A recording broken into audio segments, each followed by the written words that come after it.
I don't recall ever speaking to you face to face, so it's the first time. It's as good as it will get for now. I know you're in Israel, I'm in America, but I wanted to tackle an important topic with you, one that is being discussed a lot, that I think you've spoken about a little bit. That is Candace Owens, the rhetoric that she's been spewing. It's very odd to see somebody flip in such a short span of time on their views, their perspective on Jews. What do you make of it? Right. So what I don't know her. I've never met her, and it's not like I follow her or anything like that. But I think people missed the elephant in the room. So clearly, she has departed the Overton window, which means the discourse that she is expressing now is shocking people to the point people, even anti-Semites, are going, "Whoa, that's way too far." But they go, "Whoa, that's like the Klans are going, that's insane." They wouldn't even know the Frankists or anything like that. But what people have missed is the theological background that just exploded in her own life. She was a Protestant. She held to what's called Reformed theology, which is kind of a Calvinism, which is fiercely anti-Roman Catholic.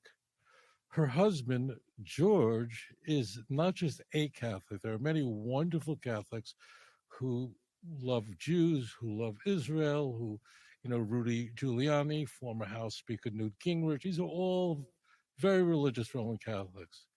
But there is a iteration of Roman Catholicism, which is often called traditionalist, which sounds like traditional, but it really means something much more than that. That's what her husband belongs to, and that's what she joined.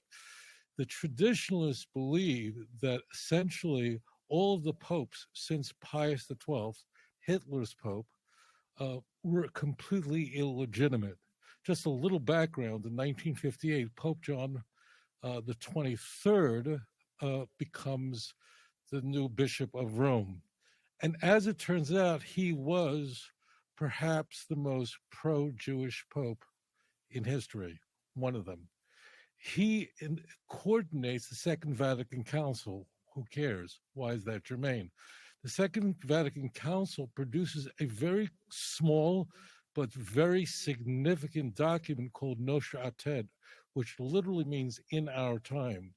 The point of the document is to turn around the Catholic Church's view of the Jews. Now, it's not a 180-degree turnaround. It's like the Roman Catholic Church suddenly becomes pro-Israel, anything remotely resembling that.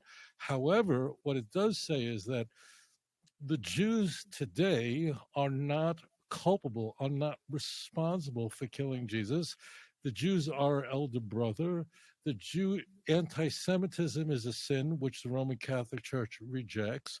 The portrayal of the Jews in Roman Catholic liturgy, for example, Good Friday. So you're probably, when you think of Good Friday, you're thinking of, well, we're getting ready for Shabbos. Well, no, that's not what they mean. Good Friday, getting ready for Shabbos, and you have a good kiddush before. The child, I can smell the soup, honey. It's great. The challahs are hot. I'm going to davening. That's not what Good Friday. Good Friday, when I was a child, I'm a little older than you. When I was a kid, Good Friday in Brooklyn, you didn't walk around non-Jewish neighborhoods because there was a time there was a lot of anti-Semitism. This was also the case in Europe and so on. It was a day, according to their tradition, Jesus was crucified. It means the following Sunday is Easter, and the Jews killed Jesus. And in the Good Friday liturgy, the Jews are referred to as the perfidious Jews, as the treacherous Jews. So that liturgy is now removed by the church. The point is that the Roman Catholics did not accept it. They consider this complete apostasy.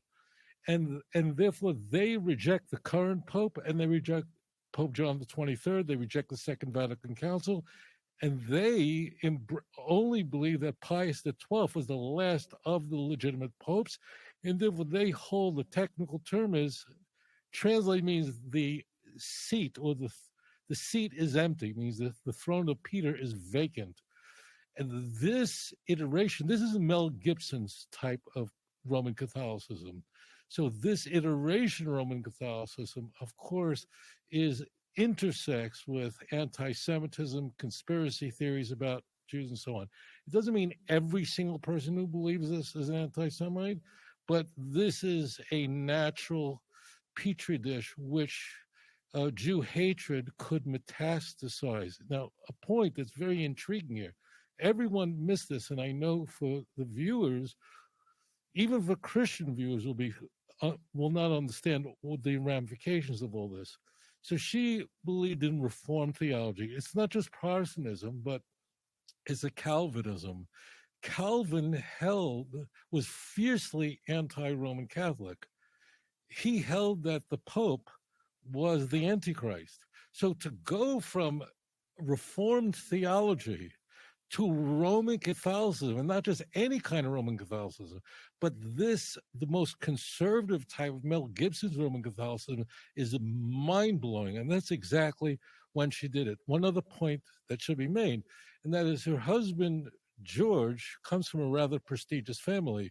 And his father, her father-in-law, Michael Farmer, he's a lord. He's a person very distinguished, and he's a conservative evangelical Christian, a member of the Anglican Church, and he's very pro-Israel.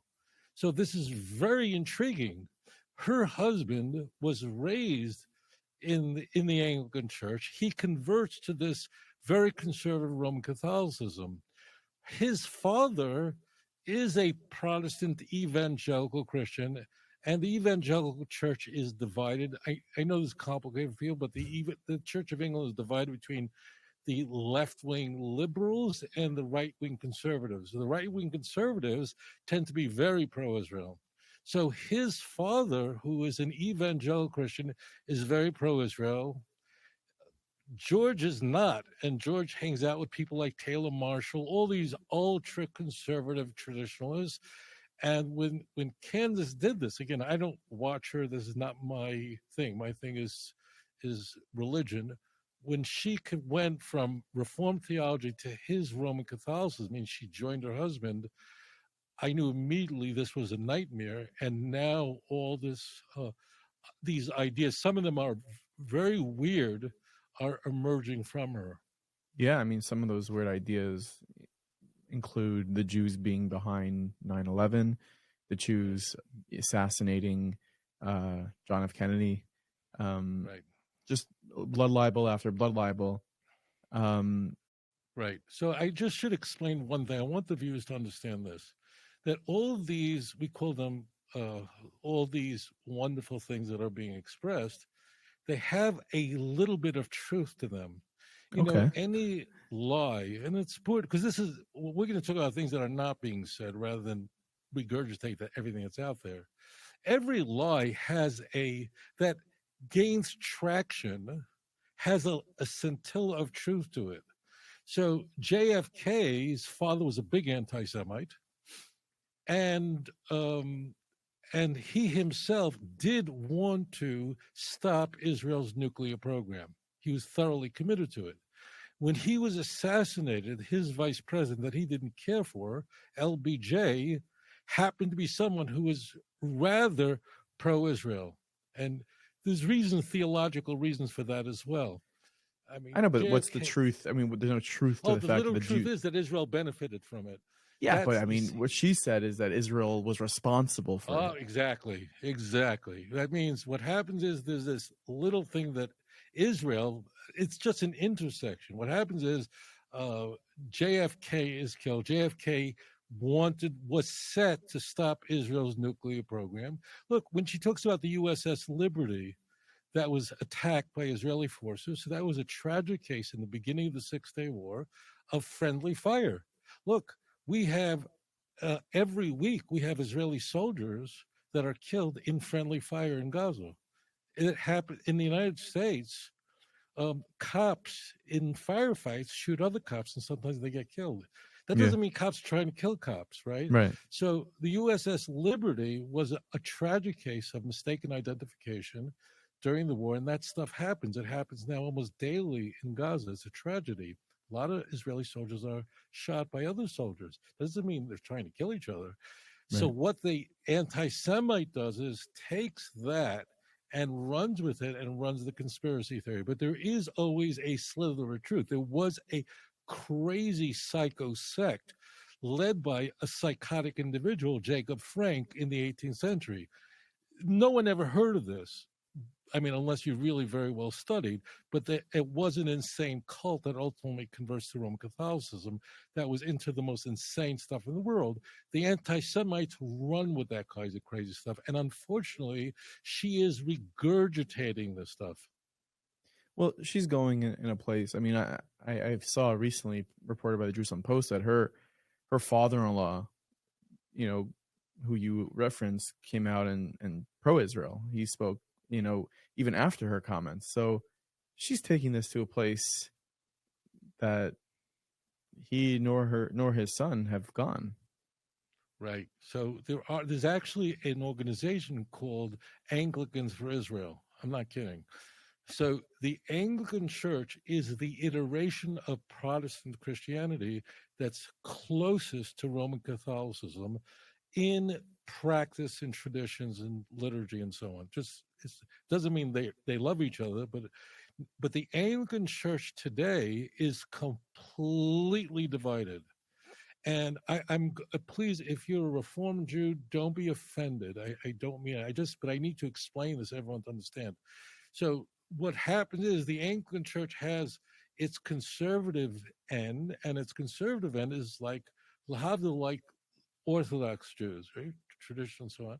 And then you have the liberal end of the Anglican Church, which if you looked at a service, you might not even notice the difference. Just like a Reformed temple, the only very striking difference is the men and women sitting together as an organ, possibly. But there's the same Torah, and they're using, you wouldn't right away get it, except for the men and women thing. So it's very important for your viewers to understand the Anglican Church is completely divided into essentially two churches.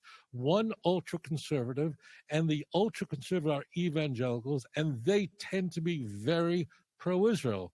Conversely, the liberal and very dominant part of the Anglican Church, they're generally very anti-Israel, or I shouldn't say anti-Israel, that's a little too strong.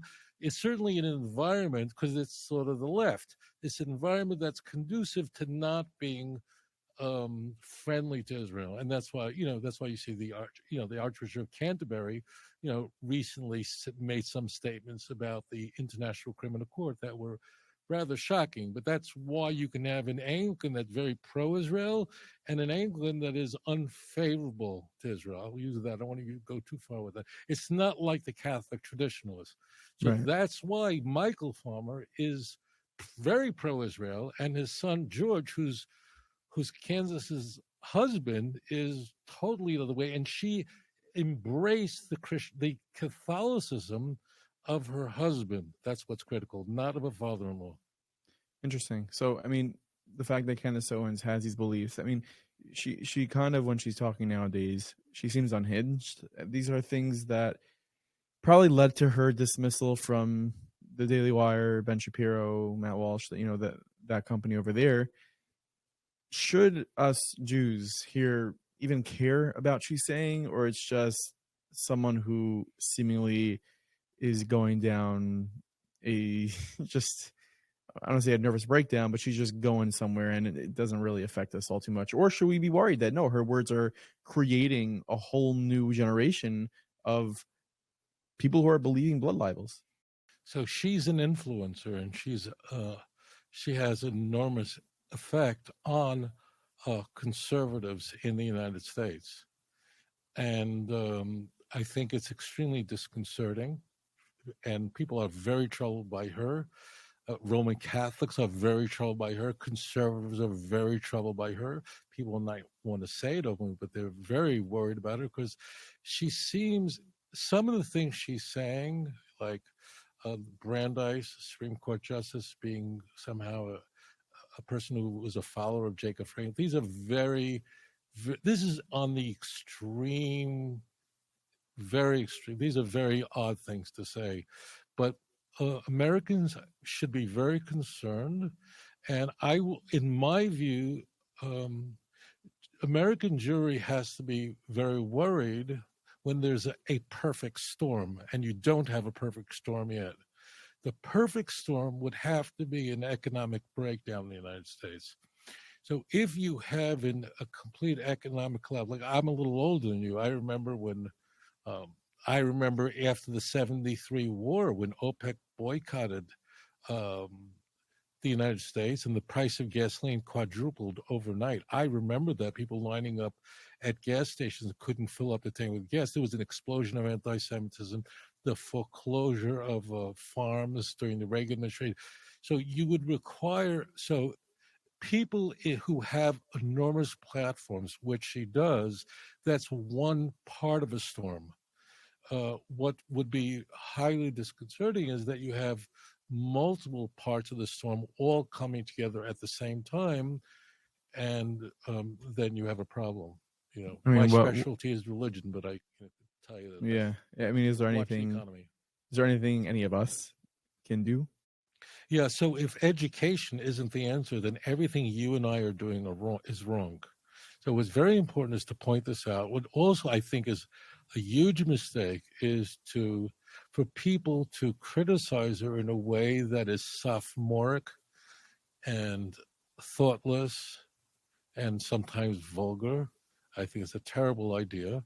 Like ad hominem attacks. Like they're not helpful. Right. That means people who attack her in a way that isn't thoughtful, that isn't sober, I think it's a very big mistake. And people have to just carefully analyze things that she is expressing.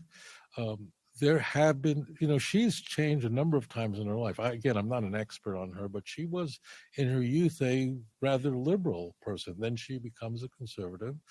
And then things happen in her life, from what I can observe, and it wasn't one thing, but the one thing that no one noticed was she married an ultra-conservative, or I retract that, an ultra-traditional Roman Catholic, because that's a very important term, that believes that the throne, that means the Pope is an apostate. These popes are not legitimate popes. These people reject the Second Vatican Council, which in every way for the Jews is positive. It doesn't mean the Roman Catholic Church doesn't believe in replacement theology. It does. And maybe I should just take out 30 seconds to explain that part. So the reason why her father-in-law is very pro-Israel is that they reject replacement theology. The reason why evangelical Christians tend to be extremely pro-Israel is they reject what the Roman Catholic Church and the Orthodox Church peddle in, and that is the Jews have been replaced. That means you and I are not the chosen people. We once were the chosen people, but we lost that because we killed Jesus. The New Testament actually holds the Jews completely culpable for killing Jesus. And in Matthew 25:27, the Jews, we are told, exclaimed to Pontius Pilate that we take his blood upon ourselves and our children forever. So as far as the New Testament goes, the Jews are culpable. These anti-Semites are taking some texts in the Christian Bible. It's not hard to do, and draw these conclusions. It's not like they're pulling out of nowhere. Again, this is very important. When you hear these things, even the Holocaust denial stuff, if you analyze it, there's a little edge of truth there. I just, for the viewers to grasp this, when the Soviets liberated Auschwitz, as an example, they put up a sign that 4.5 million people were killed in Auschwitz. Now, as it turns out, that number is not correct. And after all, the Soviets lost 27 million people during World War II. They paid the highest price in terms of just sheer numbers. Americans didn't lose anything near that. So eventually that number was dialed down. So the Holocaust deniers go, aha, you see the Soviets who were trying to, how do you make sense out of the enormous price that the Soviets paid during World War II? There's such a loss of life, it's unimaginable. 27 million people. So the Soviets had this large number, and then Holocaust deniers say, aha, you see, the Holocaust is all exaggerated. There were people who died, who got killed, but it's all been exaggerated. So you have to be very careful with this. You have to, that's why you're asking, what's the solution? The solution has to be education, not, as you said, ad hominem attacks, taking all these parts, because she's picking this up on the internet. She's reading books put out by people who have an unflattering view of the Jews and repeating them. And the only way to remove darkness is to bring light. And after all, the role of a Jew is to be a light to the world. So just bring the light in without the ad hominem attacks. Absolutely. Do you see, and this is my last question, do you see any way that this election happens, Joel? I know, politics is not necessarily where you focus, but do you see any Yes. intersection between what we've been discussing and this current election? Yeah, of course, of course. So there is, what's going to happen in November. The United States is divided right down the middle, right? Everyone Yeah. understands how important the swing states are, and we're only talking about a few percent in one direction or the other. That's it. So essentially, the United States is completely divided, and this is not rocket science that half of the country is not going to accept what occurs in the elections, and everything really is at stake, and it is deeply disconcerting. We're seeing, we were seeing Trump ascending, especially after the assassination attempt. Then you see, the DNC just had their, is having their whole thing going on in Chicago. So obviously their numbers are going up. You have to really watch the last 2 weeks of, where things are going. But absolutely, because you have the extreme left in the United States that intersects with other groups that they shouldn't be intersecting with. There's no reason in the world why a devout conservative Muslim in Dearborn, Michigan, would vote for the Democratic Party that supports abortion and gay rights. You and I are not getting into that, but it's just very simple that Well, who else are they supposed to vote for? Well, no, I mean, they would, logically, if it was just religion, you see, if there was no intersection here, so they would certainly vote for the more conservative. Islam is a very conservative religion, but we're seeing an intersection because there's a storm brewing. Absolutely. So, But we see that in the streets of Chicago right now, even outside of the actual DNC. Right. It's just pure anti-Semitism that's going on. Right. And Right, maybe that's some stations are covering it, but some are not. And it's not being spoken about. I mean, the RNC was just a couple months ago, and that didn't happen. But you're seeing the DNC, there's Palestinian flags, there's pro-Hamas flags, there's pure anti-Semitism. Is that interwoven into the Democratic Party? Right, because it's an intersection. The intersection is the hard left has an aversion towards the state of Israel, which portrays Israel as the oppressor and the Palestinians as the victims. So that intersection, which is in the hard left, I don't mean people who are to the left of center, but once you get and that is right now a core constituency for the Democratic Party. In the Republican Party, of course, evangelicals, that's the largest voting bloc in the United States. 1 out of every 5 Americans is an evangelical Christian. About what, like 75 million people. The largest Protestant denomination in America is the Southern Baptist Convention. So these people are staunchly pro-Israel, and they're very conservative. Now, logically, if the religious issue was the only thing at play, so Muslims are conservative in their theology on issues of gay rights, abortion, trans, all those issues. We're not getting into that, but Islam is definitely not pro-LGBT. They're not for that. But the intersection, the storm is coming together where people are partnering who ordinarily would have absolutely nothing in common. I mean, logically, here in Israel, you have gay pride parades and they're free. If you go anywhere I am, I'm in Jerusalem, right? If I go to any of the Muslim countries that surround Israel, there's no gay rights. So logically they should, but there's an overriding issue that's very disconcerting, and I think people have to really take that to heart, and that's why I have to be very careful. She's not the only conservative commentator out there that doesn't really have a heart for Israel. The other thing is Ukraine and Putin. You have the intersection of the conservatives that are sort of for Putin, so those people tend to be more anti-Israel. Those who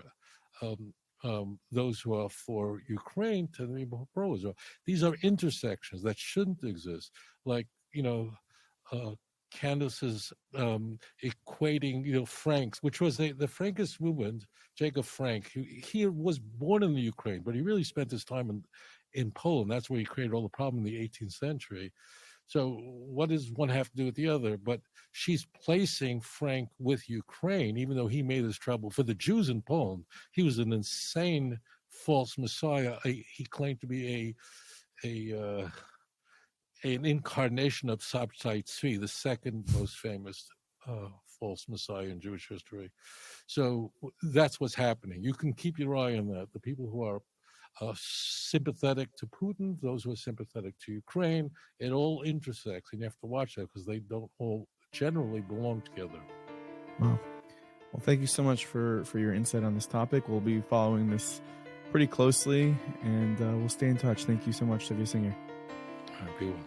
If you enjoyed this program, please like and subscribe. אדון עולם אשר מלך בטרם כל יציר נברא לעת נעשה בחפצו כל אזי מלך שמו נקרא ואחרי ככלות הכל לבדו ימלוך נורא והוא היה והוא הווה